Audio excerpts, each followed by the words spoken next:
All right, guys, this is the first video of a completely new topic. For the next, well, at least several videos, we're going to be discussing forces. And actually, before we even get into this video on force, I think it might be worth just really quickly talking about what we've done so far and then really what we're about to begin. So far, what we've been dealing with is something called kinematics in physics. You've heard me use that word occasionally, and you've seen it. And kinematics is really just using models, and by models, they're mathematical models. That's what we've been using, or different equations or models, using models to describe how objects move. And really, I want to highlight here the word describe how. The words describe how. You're describing, you're not explaining. That is to say that, in everything that we've done so far, we haven't really ever been able to explain why an object is moving the way it's moving. And in physics, that latter bit, that explaining why, is a different branch of physics called dynamics. This is models that explain why objects are moving the way they're moving. So this is kind of a higher level, higher order, or kind of, a more profound thing, explaining as opposed to describing, explaining why as opposed to describing how, is a deeper thing. And in fact, what we're going to be discussing in this unit, are these units, we're going to have two different units involving forces, is in some ways more fundamental in physics, deeper and more fundamentals. But before we get into those models, we need to know something about what a force is and how to measure it. So forces. A force is a fairly straightforward thing, at least at first glance. It gets maybe a little trickier when you get into the details, but for our purposes, we can just think of a force as a push or a pull. That's what it is. Anytime you push something or pull it, or an object, or well, let's not get into fields, but anytime there's a push or a pull on an object, that's a force. And in physics, we measure this force with the unit of newtons, which is abbreviated with an N. A more familiar force, or unit rather, in everyday life is the pound. So just for comparison's sake, 1 Newton is about equal to a quarter pound. In other words, if you imagine holding a cheeseburger in your hand, the amount of force you have to exert to hold up that cheeseburger is about 1 Newton, just to give a kind of very rough sense of what a Newton of force is. So that's the unit we'll be using very regularly throughout the course of our discussion of forces. So let's take a look at some examples. So we can call this, if we like, everyday forces. So let's do black. Some, what I'll call everyday forces. That is, some forces, most of these words will be words you're quite familiar with. These are some everyday forces, the kinds of forces that you might encounter in your everyday life. So let's make a little bit of a list of one. Let's start with maybe possibly the most familiar one to you, I would say, is probably gravity. Right? The Earth and other objects, attract objects. So you're attracted to the Earth. All other objects are attracted to the Earth. They're pulled down, and that's called the force of gravity. In this course, for reasons that won't be clear to you right now, I will abbreviate gravity with the letters mg. You don't know yet why it's mg, but mg is the letter. That's how I'm going to abbreviate gravity. The other thing, sometimes you'll hear me refer to it as weight. Your weight, the weight of an object, is the force of gravity on an object,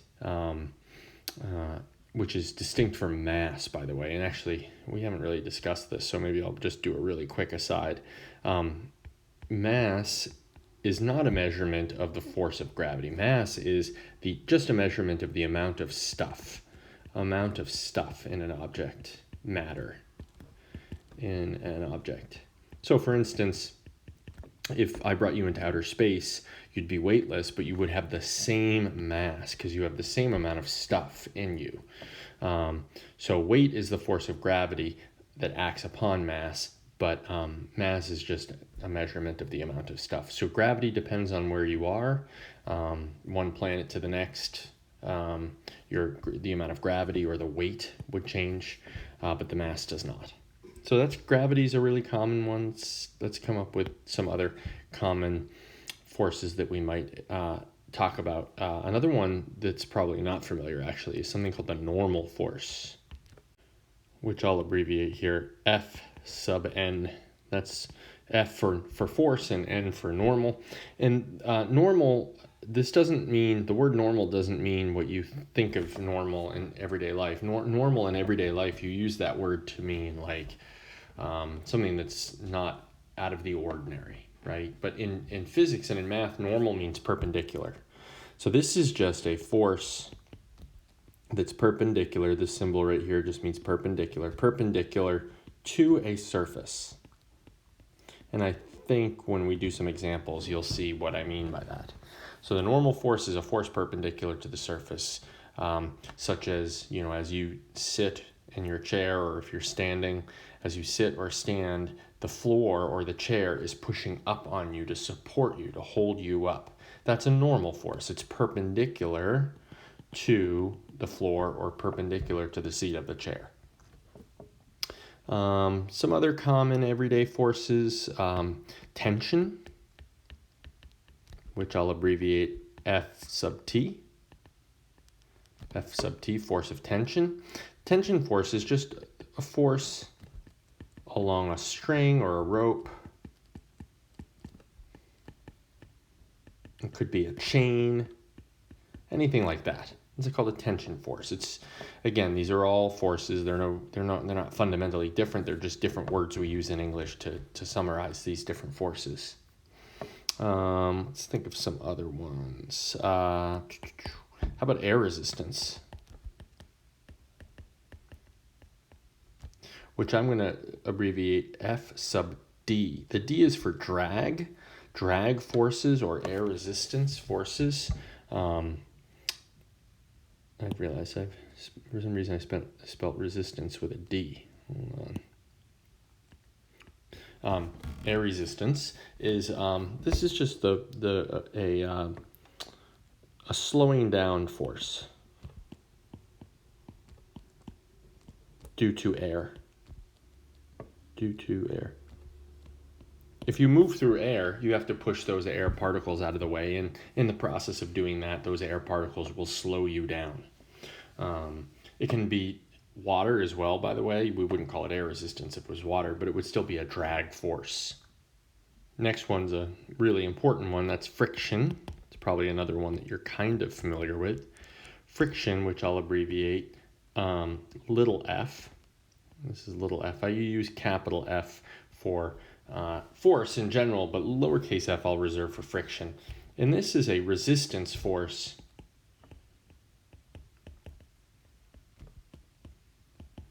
on a sliding, or between, I should say, not on, but between surfaces that are sliding.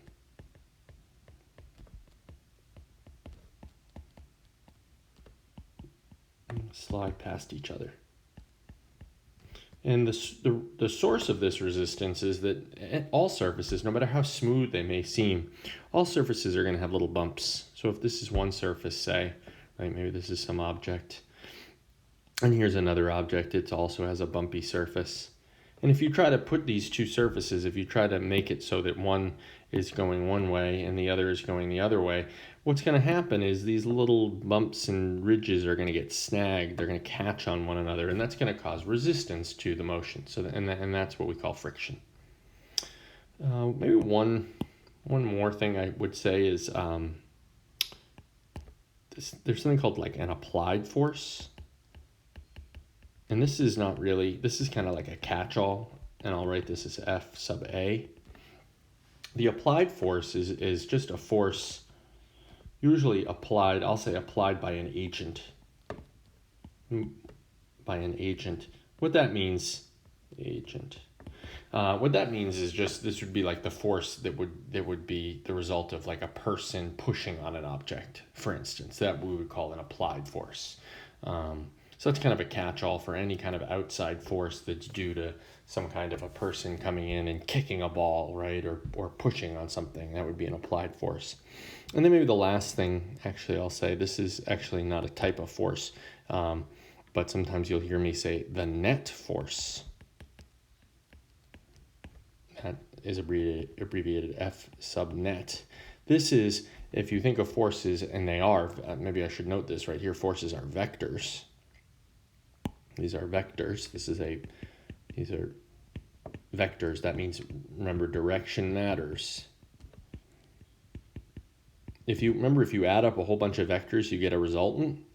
Well, that's what the net force is. The net force is the resultant. The resultant when you combine a bunch of force vectors.